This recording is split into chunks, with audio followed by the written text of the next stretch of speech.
Today, we'll be showing you guys how to install the V3 upgrade kit onto your Phantom V1 or V2. The tools required for this repair is a Phillips head screwdriver, a 3mm Allen key, a 4mm Allen key, and a pair of flush cutters, and you should be good to go. So before changing anything on your scooter, we need to make sure that you guys know not to plug in the new V3 display until you have removed the original controllers. Plugging in the new V3 display will cause the display to burn out, and this would be considered user damage and not covered under warranty. So the first thing we're going to do is remove all the screws that hold our deck cover to the body of the scooter.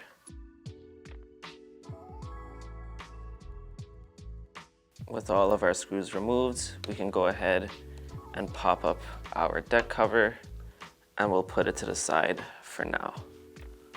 Make sure not to lose our screws. Next, we'll go ahead and lift off the inner waterproof gasket, and we can put it to the side as well. Now, we'll go ahead and remove the foam that is covering the controllers.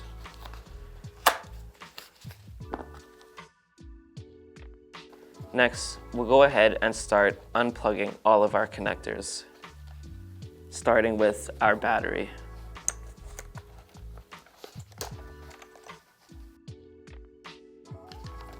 Next, we could go ahead and lift the battery just so that we have more room to work, and you can leave the battery just like this. Or if you prefer, you could leave it just like that. So next, we could go ahead and disconnect all of the controller connectors and light box.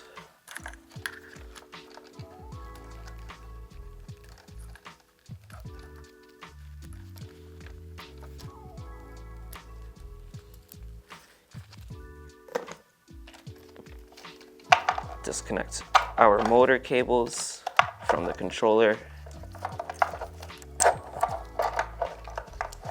Disconnect the connectors in the back.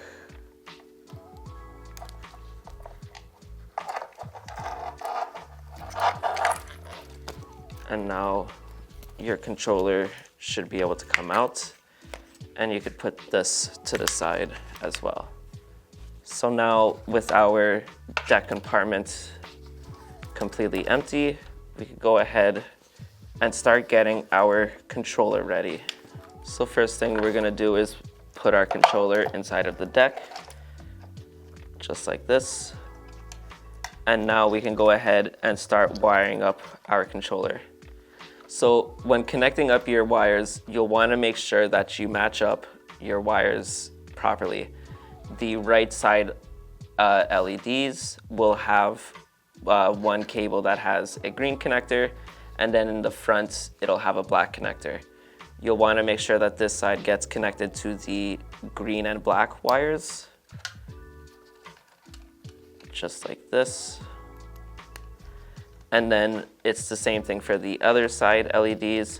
You'll grab the black and blue wires, and you'll plug in the blue connector from the left side, and then you will plug in the black connector from the front left side into the black and blue wire.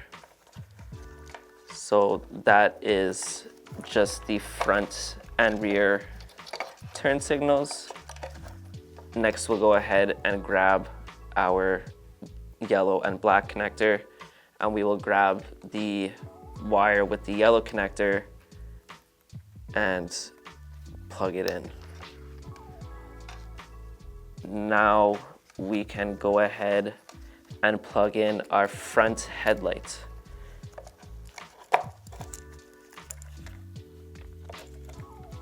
Our front headlight is a black connector with a red and black wire.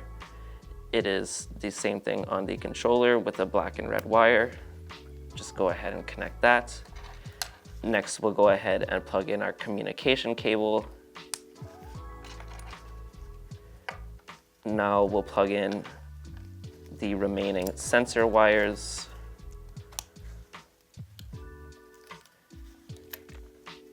plug in the single wire with the black connector to the white connector. And now you'll notice that you have a blank red connector that nothing seems to connect to.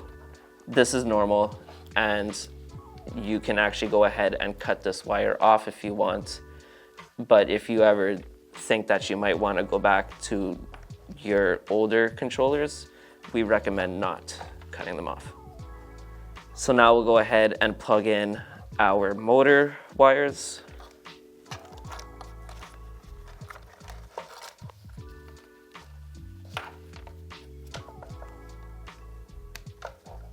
And now we'll just start placing the wires in a more organized fashion so that we can get our battery back into the compartment without squishing any of the wires. So now we'll put the battery back into the compartments. Now, if you find that you are having a hard time getting the battery back in flush, you can go ahead and remove these two side foams to give you a little bit more access. But if you do remove them, make sure to put them back into the scooter just so that it doesn't shuffle around and deck the battery.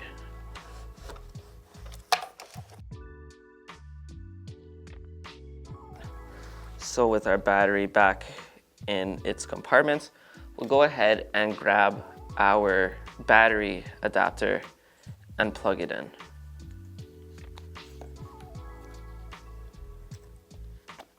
Next, we'll plug the battery into the controller. And now we can go ahead and plug in the charge ports.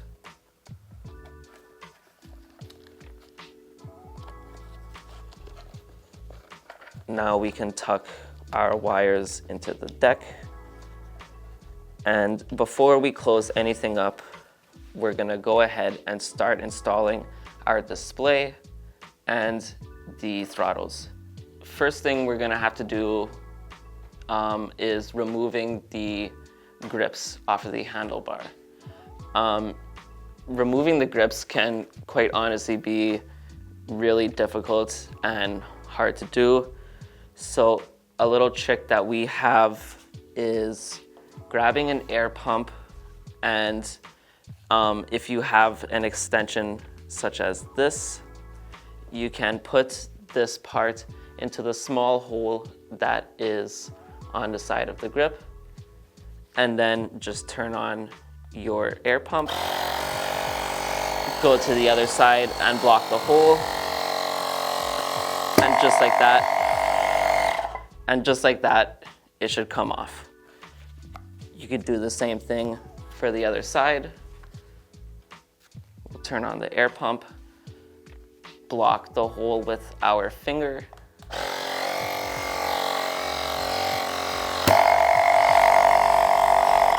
and again, it should just come right off. So next, we'll go ahead and loosen our brakes. We'll remove the bell and all of the old components that we no longer need. So first, I'm gonna remove all the zip ties that holds the wires in place. Now I'll disconnect all of our connectors.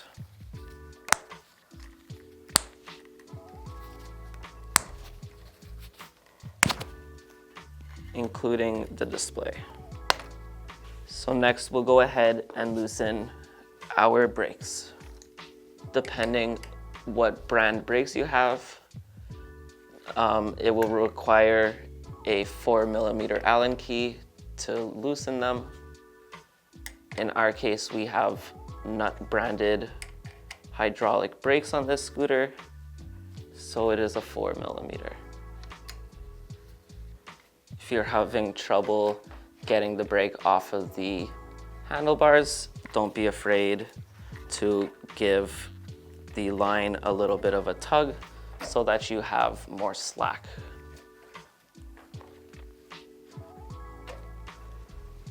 That's one. And now we'll do the same thing for the other side.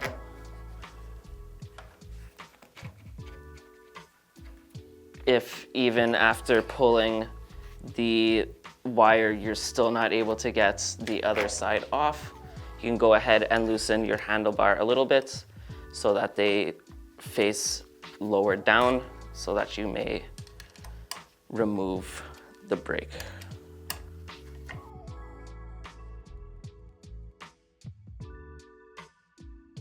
Now we could slide our brake off easily. Now, just so that this isn't moving around while we're working, we'll just tighten this back up a bit. So now we'll go ahead and start removing these components. So first, we're gonna start with our throttle. Next, we'll remove the menu button. And now we'll start to remove the old turn signal module and bell. First, we'll remove the bell with a screwdriver.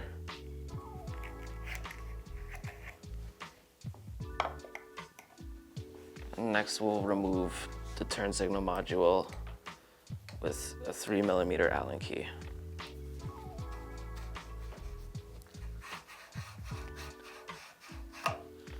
And now for the final, we'll remove the display.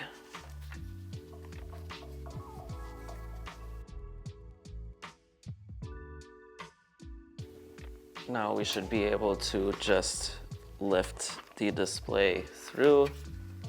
Now if you notice that there is not enough clearance for the wires to go through, you can go ahead and loosen up the headlights, and this should provide more than enough clearance for the wires. Put the display to the side, and now we can go ahead and grab our new display. Run our wires through the same hole. Again, you might not have enough clearance, so loosen up your headlight. In our case, we have to loosen up the headlight to reinstall them. You don't have to remove the headlight all the way, usually. All the wires. And now we'll go ahead and put the screws back for the display.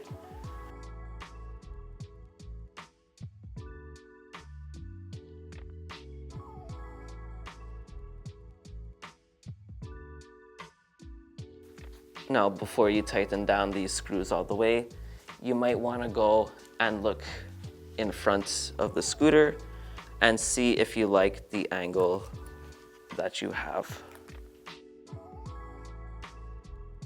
Now we can go ahead and start installing our throttles. When installing the throttle, make sure to put the metal ring on the inside so that you can tighten the throttle.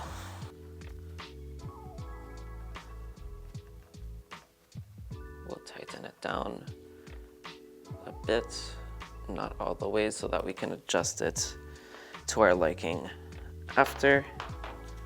And now we'll go ahead and install the regen throttle. Remember as well for this one to put the metal ring. And now we'll tighten it down just a bit. And now we'll go ahead and put our bell back.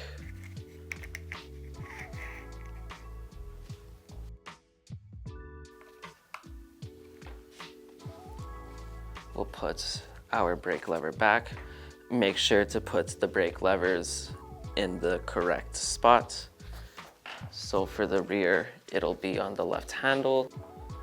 Again, putting the brakes back on, you might have to lower the handlebar assembly again.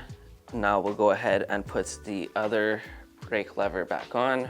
And now we can go ahead and start plugging all of our connectors in. So first things first, we'll plug back in our brake lever sensors.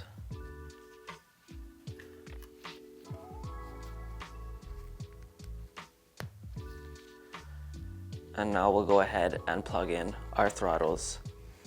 Now on the display, one of these wires will have a label that says throttle. You'll want to make sure that you plug your accelerator throttle into this. Next, we'll plug in the regen brake. And now we'll plug in the communication cable for the display.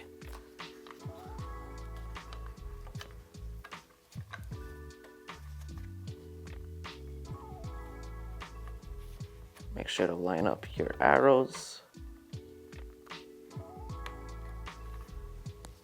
And now you are going to have one remaining orange connector that nothing will be plugged into.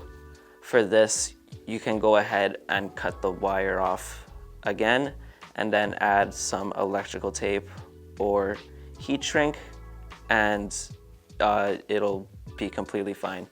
If you prefer not to do that, we recommend just covering the top of the connector so no water can get in, and just tucking it inside the stem.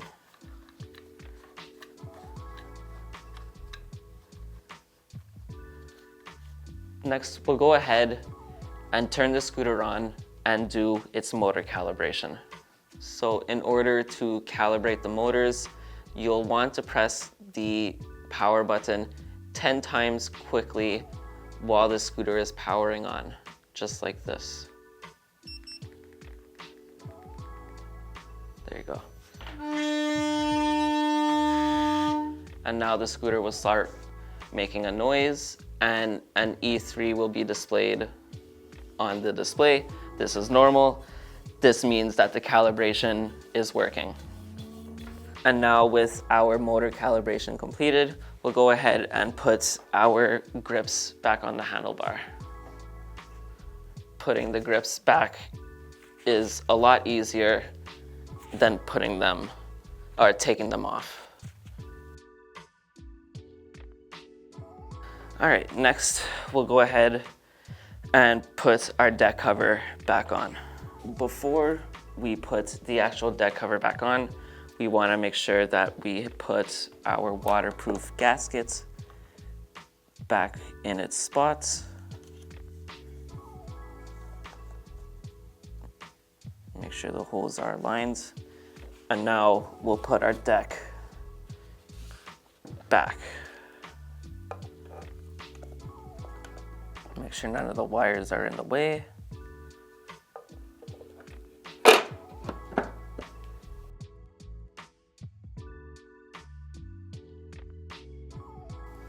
And now, with all of our screws back on the deck, you are now successfully completed upgrading your Phantom to a V3.